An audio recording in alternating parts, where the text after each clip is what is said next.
Hello, beautiful people. Okay, so I thought I would post this. So we are stage we're at the next stage. We're at the stage of prepping the script. So as a director, so I'm going to talk both as a director and as an actor. And we're going to go through the script and we're going to break it down. So as a director, I've already broken down the script, right? Like what I want to see, what the shots are, and I've done that through um the vision board of the film, right? The what's it called? The give me one second. Sorry, I can't. The storyboard of the I don't know why that word is so hard to remember. The storyboard of the Mhm. of the of the short film. So I've created a storyboard. I know where each, what is being shot when. I know the vision of the film. And so the script is broken up in terms of shots for this short film, right? Normally I would go through it and kind of be like, okay, this is what the story about, but this is a very straightforward like short film. And but there's a lot of different we get to see like a day in her life as she's kind of considering, having this conversation with this person.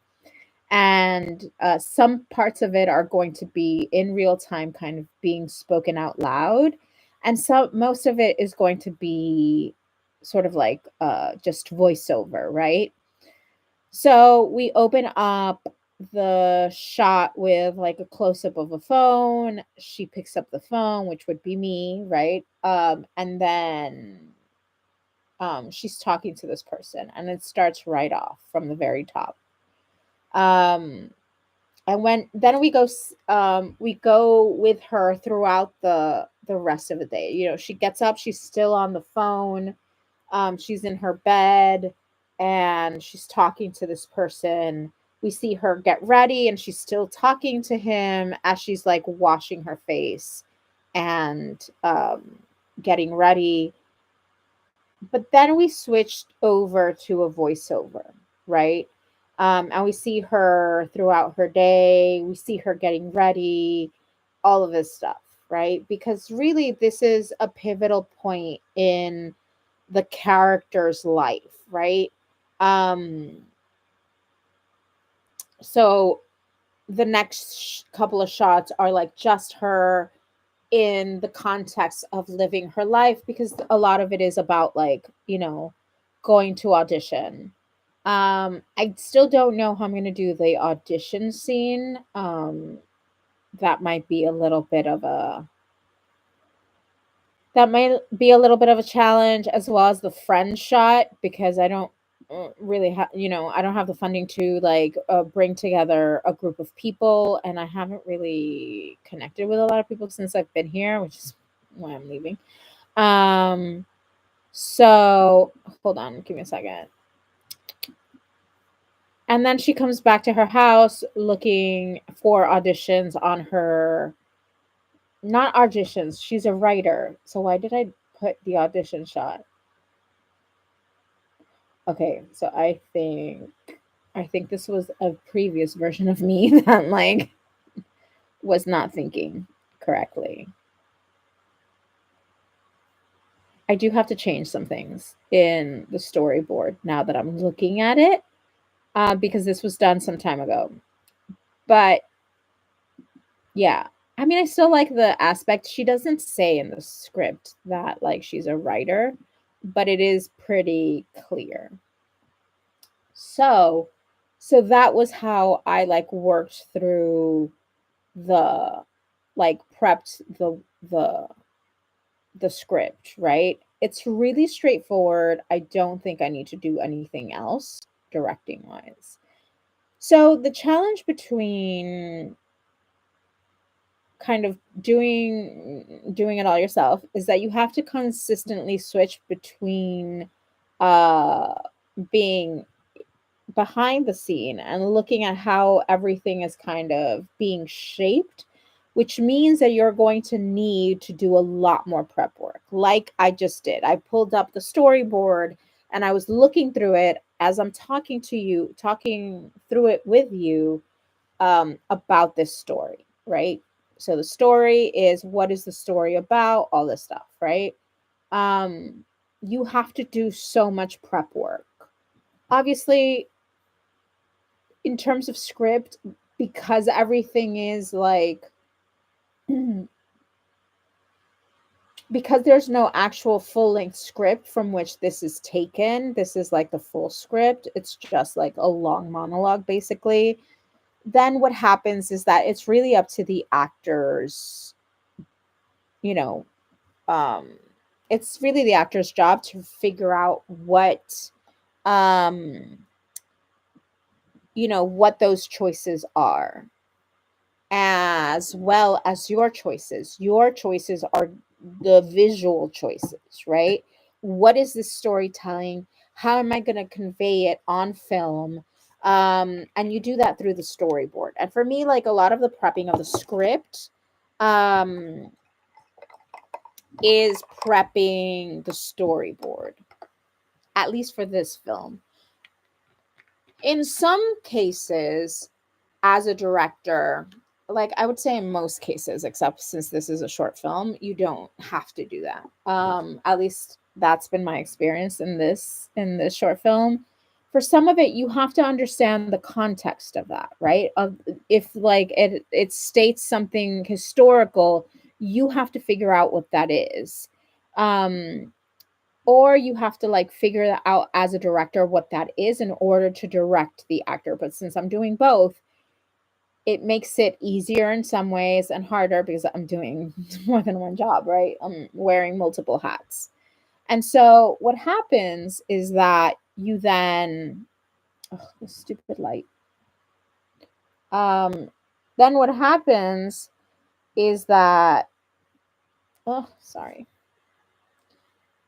What then happens is that you have to switch kind of hats, right? And so now we're at the point, since I've done all that prep work.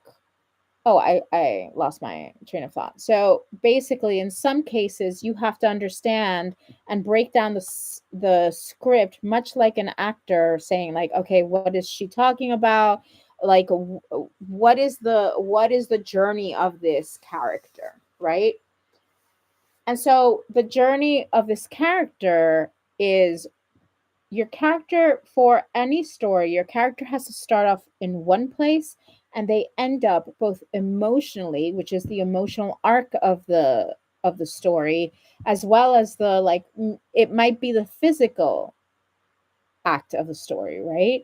And she literally comes back full circle, right? She comes back to the same thing, but she's out during her day, right? Like that is not the emotional arc.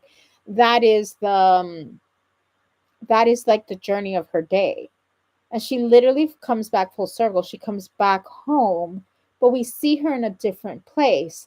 We need to also see her in a different place emotionally. And you need to make sure that you and your actor are on the same page. But again, since I'm doing it, I already know where I want this piece to go.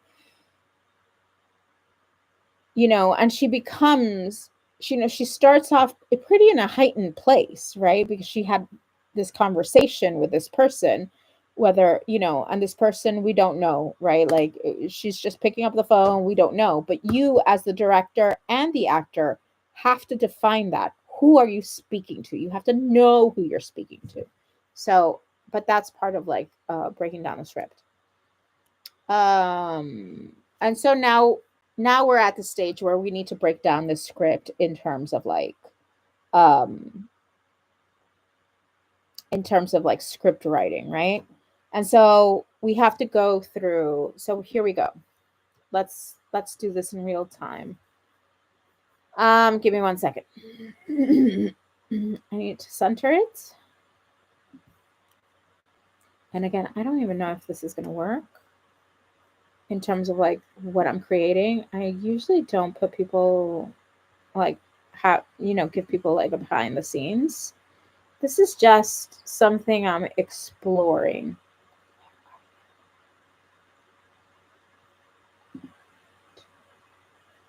I don't know where you are. Okay, clearly I cannot.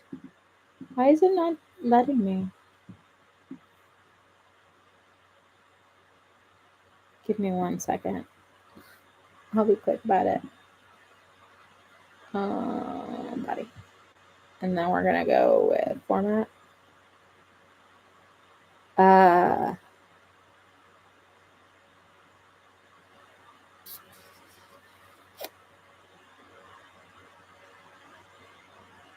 Okay, text, center. Let's see if we can do like a title. Oh no, we can't. Never mind. Okay, so let's do it. So let's start off. So we already know that she starts off emotionally in a pretty vulnerable place, right? That's and so like what do we know about this? So like um and the first thing I do is connect like we did last time. I try to connect as much as I can to the text. And then I do a few breath exercises, which I've done beforehand with the text. So, for example, I'll go, and this is something I learned actually from a book. It was an acting book. I don't remember which one it was. I think it was like Calvin Klein, not Calvin Klein, actor Kevin Kline's coach. He came out with a book. I can't remember the name of the book. Let me look for it actually. Give me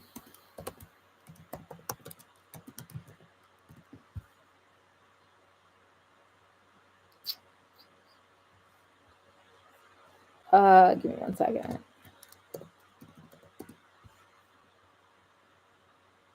Right.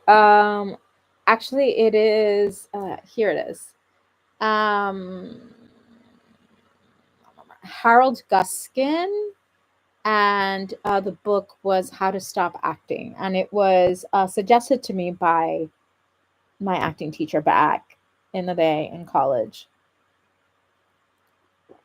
But this is like one of the exercises that he does, and I have been using it since since before my career started. So basically, in terms of breath, you're going to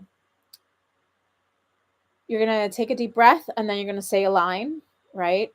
And then you're going to break it down further. You're going to go back, right? So the first line is the last day. So I take a deep breath, the last day, right? And then you go back and you break it down. The last day. And what this is supposed to do is connect you to your intuitive faculties, right? It's supposed to connect you to a deeper part of yourself and how the words are really impacting you. So then I would add the next line, right? And so you're supposed to break it down word by word with a breath with each word and then a breath for the whole line, right? The the last the last day. The last day we met. The last day we met. And it's an interesting, and that exercise is actually a really interesting way to not act, right? Which is like the whole point of the book. It is about staying truthful, which is at the center of all acting. So, give me one.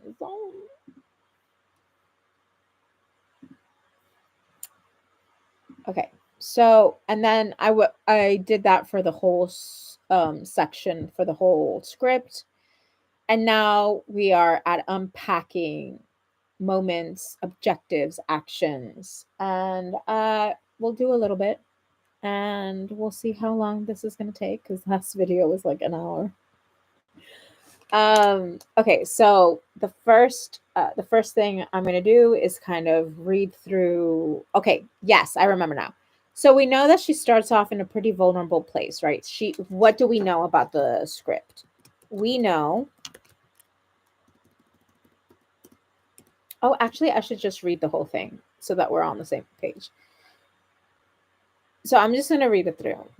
The last day we met, you said everything would be fine. So this is like very it's done very poetically. So it's like the way it's but I'm gonna ignore that. Okay. The last day we met, you said everything would be fine because you knew how much I worry and you were right. I do worry because I've spent my whole life trying to measure up to expectations, theirs and mine. And when no one in your fam is in this line of work, they have no idea. Well, they have some idea, but that idea comes from outside. And so what they see is that your peer is on the great wide way, or your other peer is making a movie, or your other peer is in the cool magazine or show. And well, you get the picture. So you spend a lot of hours hearing words of do better. You're not doing enough. Why aren't you doing enough? If only you were working harder.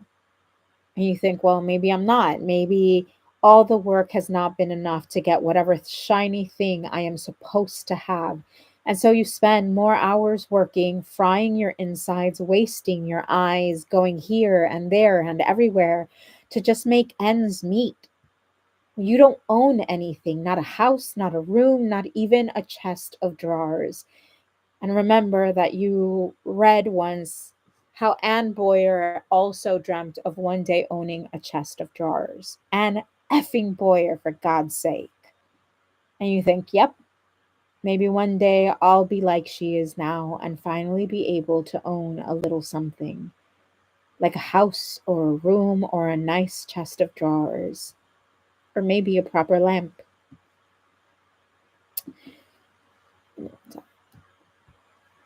So that I would not have to worry so much and my fam would not have to worry so much because you see them worry and it hurts.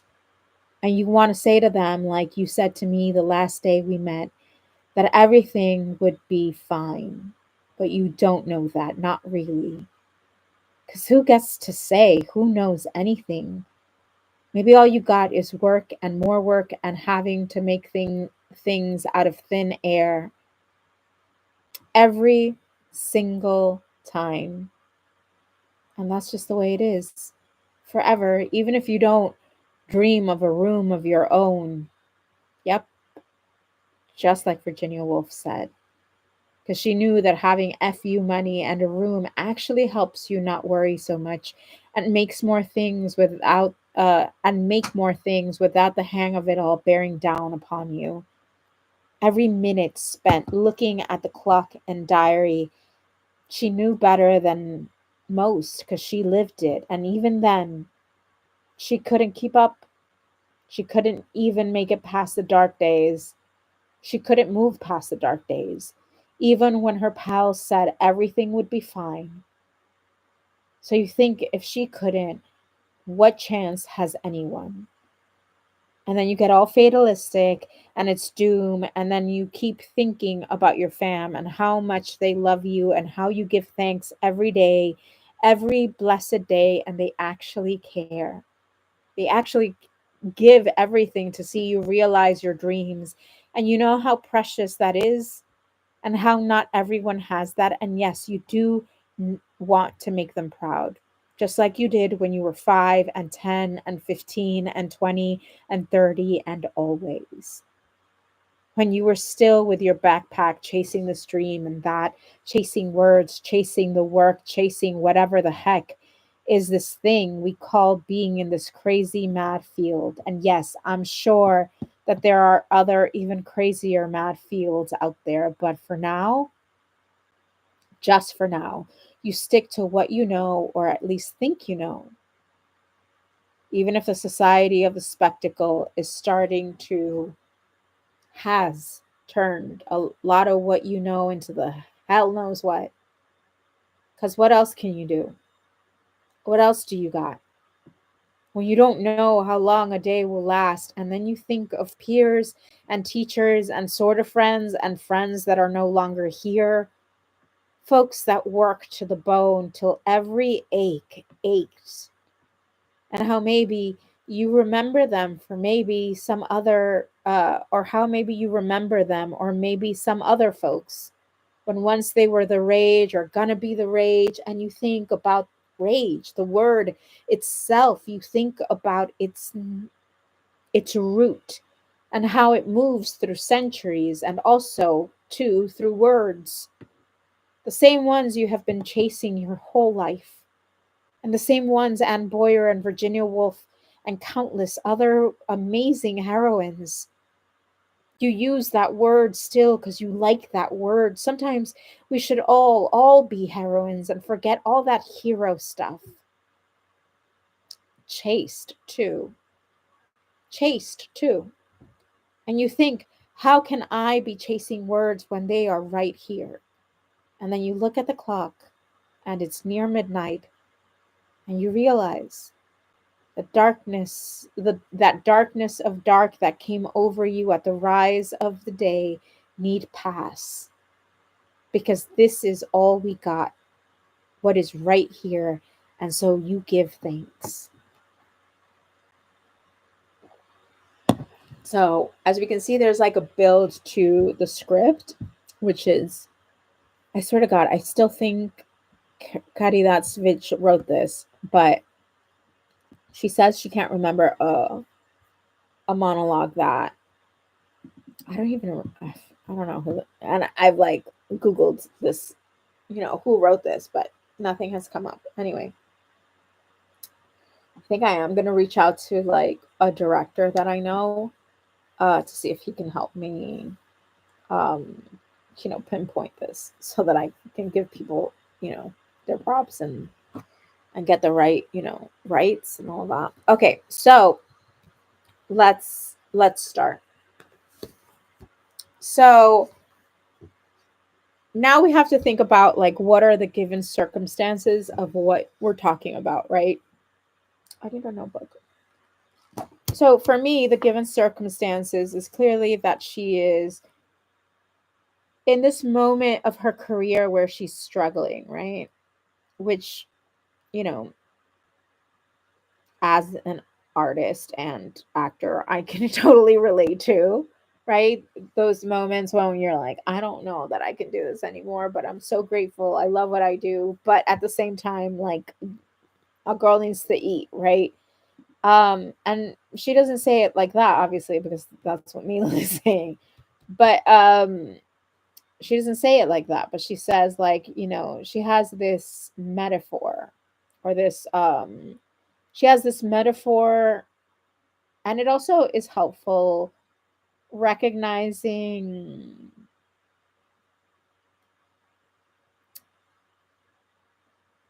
these language devices like metaphors, irony, all of that, right? So that you can then embody the work a little bit better. Um, but that's like the Shakespeare actor in me. Anyway, but this writer uses that, right? So she says,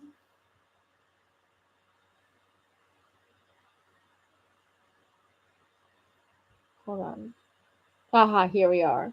So she says, and you think, oh, so she has this image of Anne Boyer, right? Who is a writer. And she says, even, and remember that you read once how Anne Boyer also dreamt of one day owning a chest of drawers, because that's the image she uses, right? That's the metaphor, like, of owning anything, not a house, not a room, not even a chest of drawers. She doesn't own anything. And later on, she says, oh,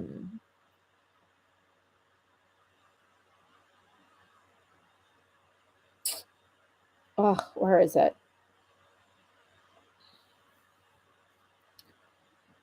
She says something about like maybe you'll be able to own. Uh, and you think, yep, maybe one day I'll be like she is now and finally be able to own a little something like a house or a room or a nice chest of drawers or maybe a proper lamp. And as you're reading, like, you get ideas, and I'll jot down the ideas, but I'm not going to attach myself to any idea quite yet. Because really you don't want to act an idea. You want to always be truthful, right? You always want to connect to the truth, and your ego mind is going to be like, oh, this would be great or that could be great, but ultimately, excuse me, in the act of doing, you will recognize what choices are the right choices, because sometimes you have an idea of a choice, and this happens for both directing and acting. Like as a director, I might be like, oh, like maybe, if this actor does this, that might be really great. That might be a lot of fun, right, to explore.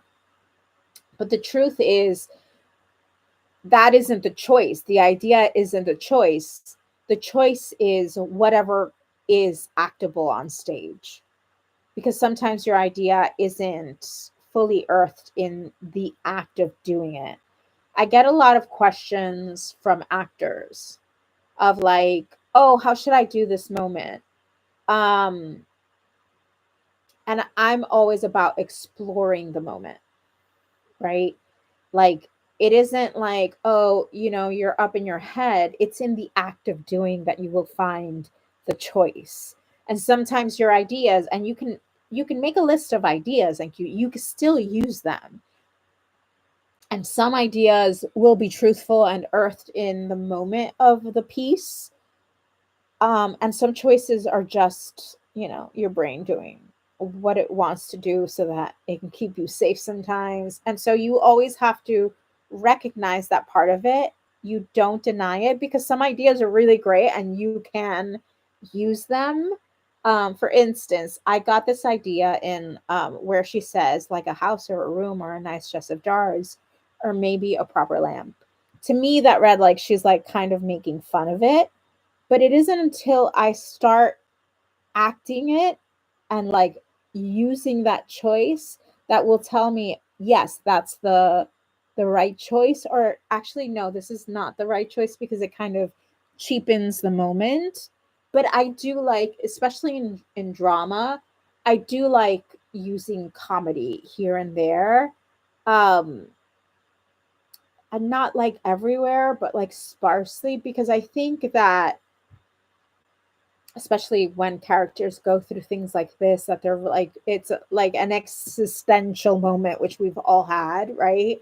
Of like, what the hell am I doing? I think we do use comedy as the way to like soothe ourselves in a lot of ways. That lamp is driving me insane. So yeah.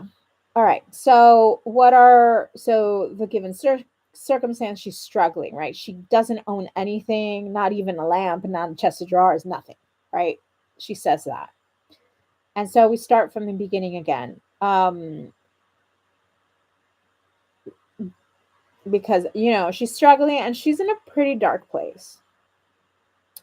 We have read that although she has family that really doesn't understand, they are still supportive and they love her and they worry about her, right?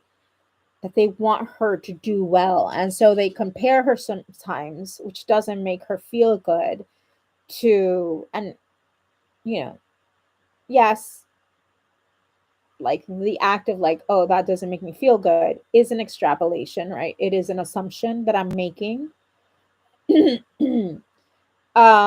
But sometimes you do jump to those assumptions, right? Because it wouldn't make me feel good if people are constantly, comparing me to somebody who is more successful or did this great thing or that great thing, because then, like, it would, and these images and these sensations are going to hit you as you're doing the work. So, yeah, so despite like having a loving family who is supportive, they're constantly comparing her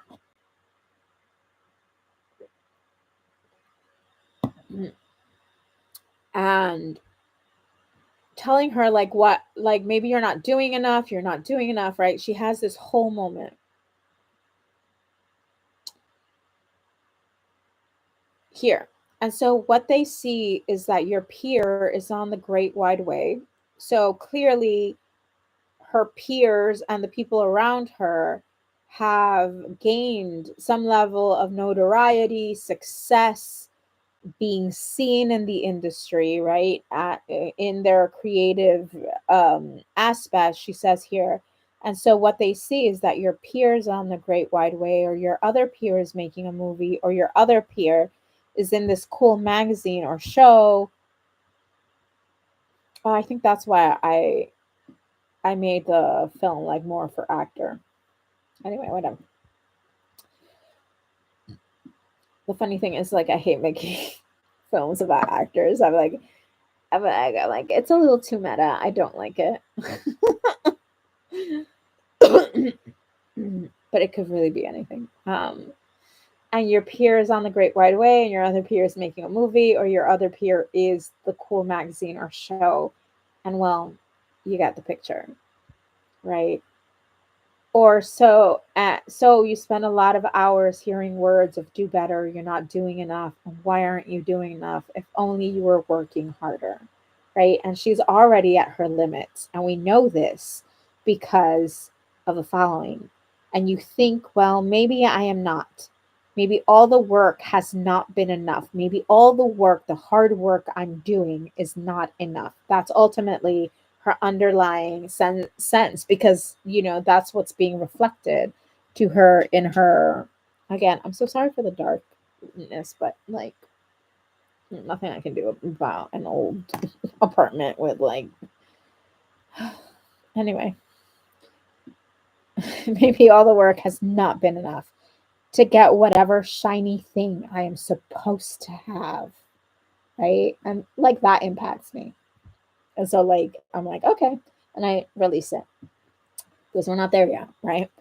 And maybe all the work has not been enough to get whatever shiny thing I am supposed to have. And so you spend more hours working, frying your insides, wasting your eyes, going here, there, and everywhere to just make ends meet. Right? So she's, she's working herself to the bone, right? So I'm going to write that, right? Working herself to the bone.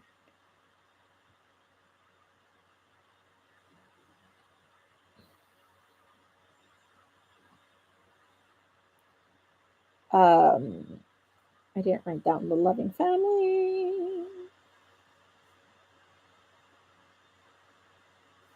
Being compared, right?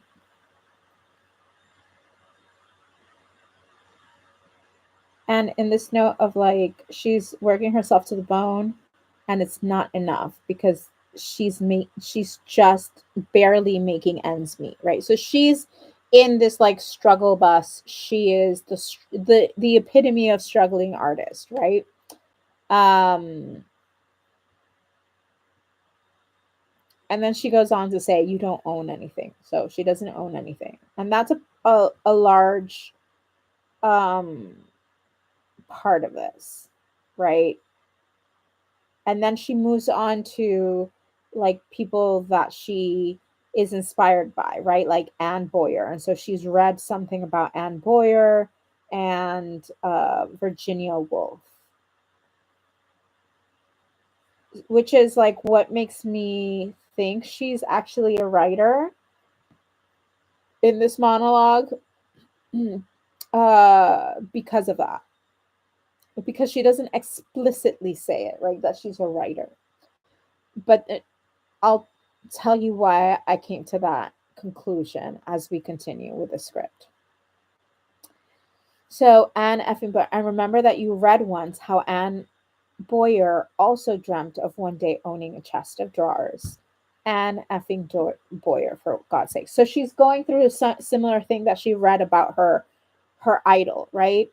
Um, so, and then she thinks like maybe one day she owns, and she talks about a house or a room, a chest of drawers, or maybe a proper lamp, right? Which is where like the idea popped up of like, oh, maybe that last line is she's making a joke of it at that point. And she talks about her worry, right? She worries because her family worries. and she feels this expectation um to what she says it here.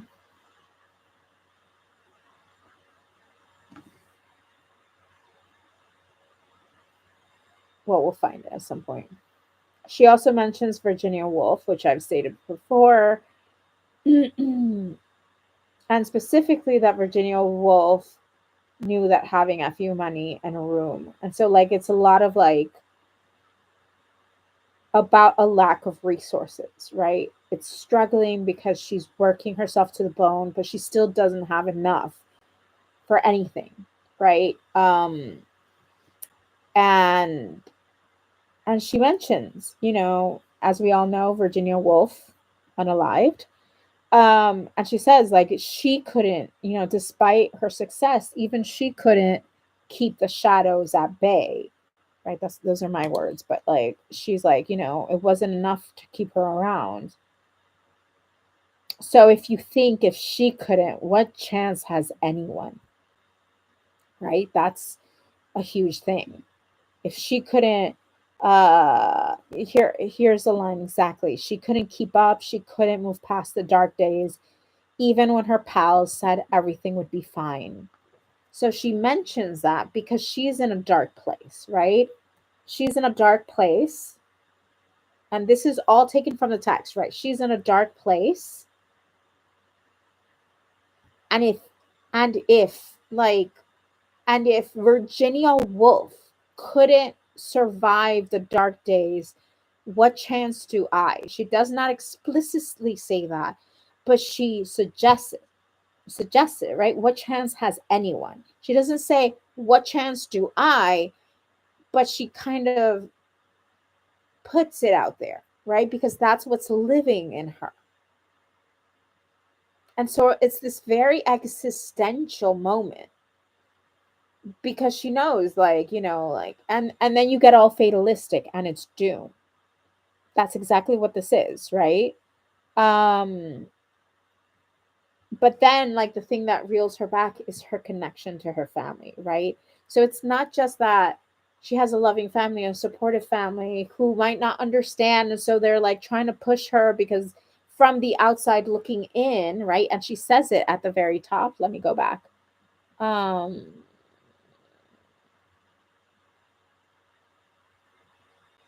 okay, so I spent my whole life trying to measure up to expectations, theirs and mine. um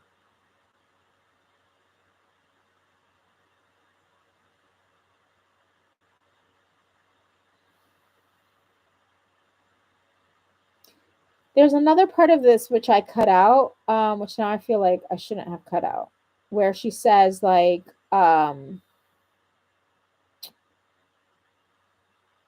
think I accidentally cut it out too. Hold on. Well, anyway, I'll figure that out later. There's this section where she says like, well, my family just doesn't. When you have a fam like I do, I think I did perform it. I don't know why or I did read it. I don't know why I accidentally cut it out. Okay.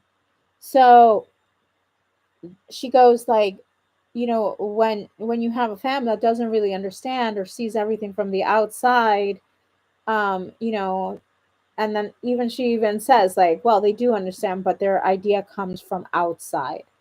So they look from the outside, not having experienced all the struggle to be like an artist, from the outside in, and they're like, well, why aren't you making money, why aren't you like being more successful, maybe you're not working enough, right? Like all these expectations, because they don't really know the lived experience of like putting yourself out there consistently, constantly, and just being rejected and rejected and rejected, right? Like, and that's something, as somebody within the lived experience of artistry, I can understand, right?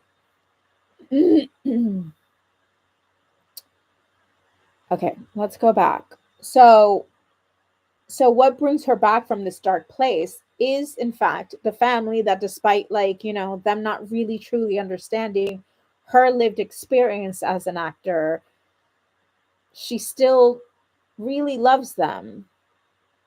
Hold on, where, and I get that from,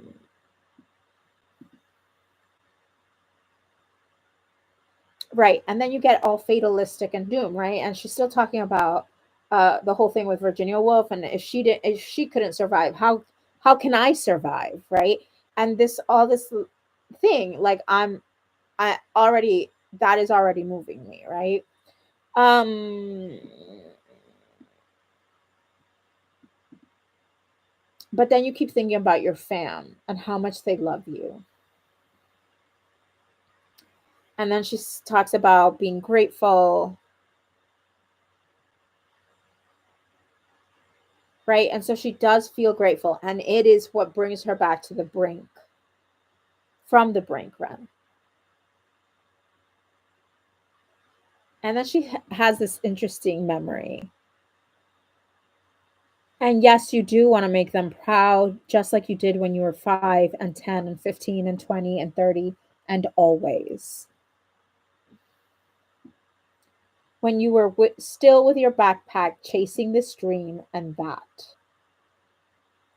chasing words, chasing the work. So that's what makes me believe that she's actually a writer versus an actor. Um, and I think that exploration interests me.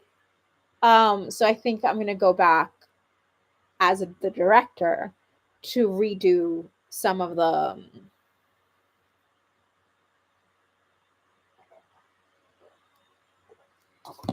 sorry, some of the storyboard ideas. In one scene, she's going to an audition. And I think I'm going to cut that one out. But she does, I already have her sitting down kind of writing, and that could be part of it, right? So like I have to like redo some of like the shots that I've had. Um let me see what else.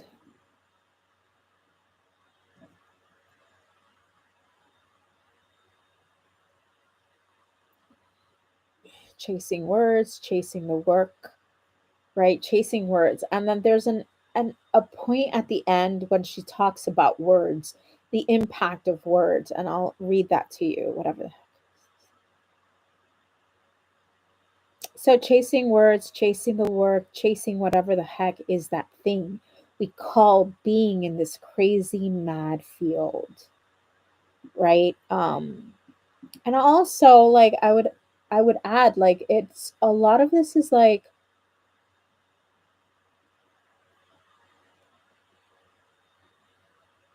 a lot of this is like what is evoked in you through the process of this, right?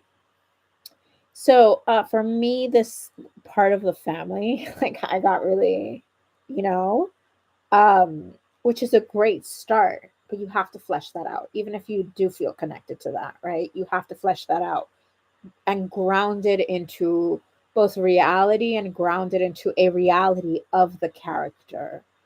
So, as you can see, like I am never coming from like just me. Like I am using myself in order to make, the text of reality. Um, I'm never using like, oh, when I went to this audition, like I am not using any of that.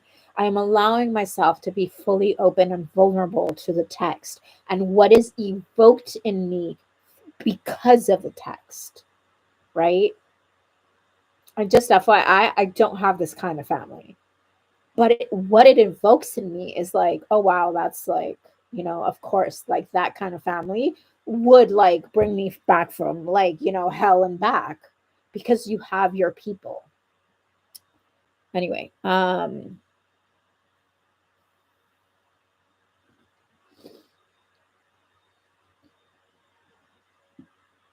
so like because I started out in theater,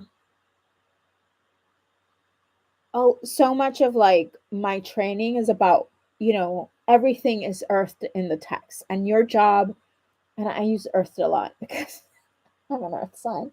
Um, so, but you have to earth it in reality, right? You have to earth it in like active actions. But this is like the beginning part of it, like of uncovering what it evokes in you, uncovering, like writing down what are her given circumstances, what is actually happening to this character in real time as we're kind of saying these lines. Because they're not just lines. She's having an experience, she's going through an existential moment, she is struggling with the reality of her life, of wanting to achieve her dream, and kind of really struggling, right?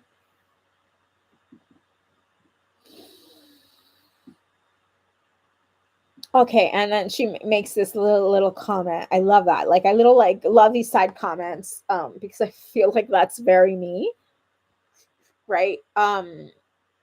Because in the previous line she says chasing the work, chasing blah blah blah, chasing whatever the heck is this thing we call being in this crazy mad field. And yes, I'm sure that there are other even crazier mad fields, but for now, mad fields out there. But for now, just for now, you stick to what you know. You know, you stick to like your lived experience.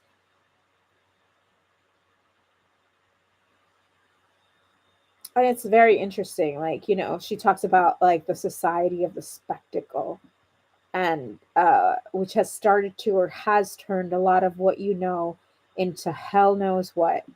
So like the what started out as like, you know, like all of a sudden, I think this also happens later as your career grows, as you are in your later, like you become a more mature artist, you recognize sometimes the elements of the industry or of your discipline, which is like, what the hell is this, you know?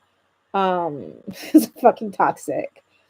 um I mean, for me, it's that, but like maybe for her, it's something else, you know, like, and I can understand that, you know, like, because ultimately, so much of like being a writer or being an actor or being a producer or whatever is this element of business. And so you're like, as an artist, you just want to do your thing.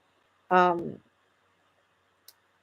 and I think that there's an element of that. So understanding that lived experience of like what you know being an artist is like, I completely understand where she's coming from, right? Like, but as the character, she could be talking about business, she could be talking about like you know, stardom, she could be talking about so many different things. And as the actor, you have to ground it in a choice, right? And that lived experience, and you have to flesh that out. And then through imagination work, then you go in and you're like, okay, imagining all these things. And it might not be like, oh, she's talking specifically about the struggle here, which is like what I'm getting, because we've been hearing her struggle, but like, what are the struggles? Not having, you know, not owning anything, not having money, um, not having some level of success, and your family constantly pressuring, and like you then pressuring, and then you working to your bone. All these things are what the struggle is about. It isn't this general struggle. It is in these very lived experiences. And she's telling you what it is. And some things she leaves it open enough, but then that's your job as the actor to then go in and to ground it and to make a specific choice and to use imagination work in order to like and help you embody that. Mm. Let's see. And she has a great, well, obviously the writer that wrote this has a great way with words, right? Um,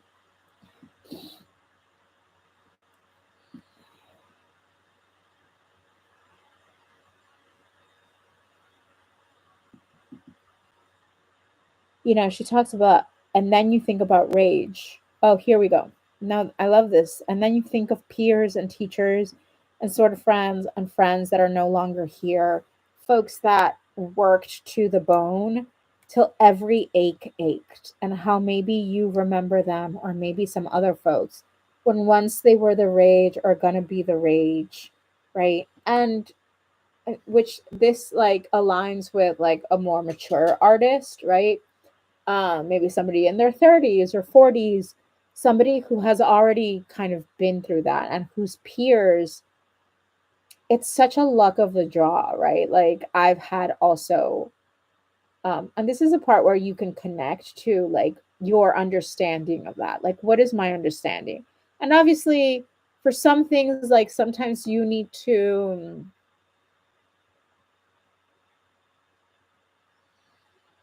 what is a word? For some things, for certain scripts, it's gonna, it's like, it's this,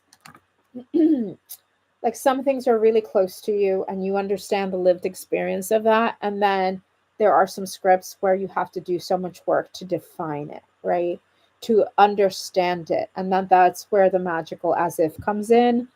But you don't have to do a lot of work if you have a similar lived experience from the character, right? Of understanding, right? Like, even though I don't have the same supportive framework of, like, let's say family, um, who were always like super supportive and just wanted me to do well, I also didn't have that pressure, right? Like, I had different pressures, but like the idea of that family and how that can bring you back from it, like that, I can understand that, right? And so it's like levels of understanding, and the further away a character is from your lived experience, the more work you have to do to embody that lived experience. I use a lot of visualization, and I've been repeating that consistently through this video. Oh my god, it's an hour. I did not want to do this for an hour. Oh, yeah, so let's just wrap this up really quickly. As you can see, we literally only went through like given circumstances. So what's the next part in all of this? I think the next part of it, because it did kind of bring up a lot for me, is to define things, right? Like those little moments that were very broad. For me, I need to define it. I need to be specific. That's another thing. You have to be super specific. You have to know, um like, what the character is feeling in this moment, like what is the character going through in this moment, because you have to earn this moment. And you realize that darkness, this is like the ending, and then you look at the clock and it's near midnight, and you realize that darkness of dark that came over you at the rise of day need pass, because this is all we got, what is right here. And so you give thanks. That moment of giving thanks, because she had this whole existential moment, um she needs to earn that. And you only earn that by really giving all that previous kind of maelstrom of like existentialism and kind of figuring herself out, and I don't know, what else to do. You have to fully live that. And for that, you have to be very specific. And so I would define that. And after I define that, then I go in and I'm like, who am I talking to? What is this about? What is my objective? What do I want from this person? And then it all becomes about the relationship between you and this other person. And then you go on from there, right? You break down the script by beats, like what, when does it shift, either emotionally, or when does she shift in terms of action? When does she want something else from him, right? um and that is like the work that is upcoming, and we are at 54 minutes, and so I'm gonna let you go. And I don't know that anybody's gonna watch this. Super long. All right. Love you. I look like a mess. That's what happens when you don't sleep. All right. Bye.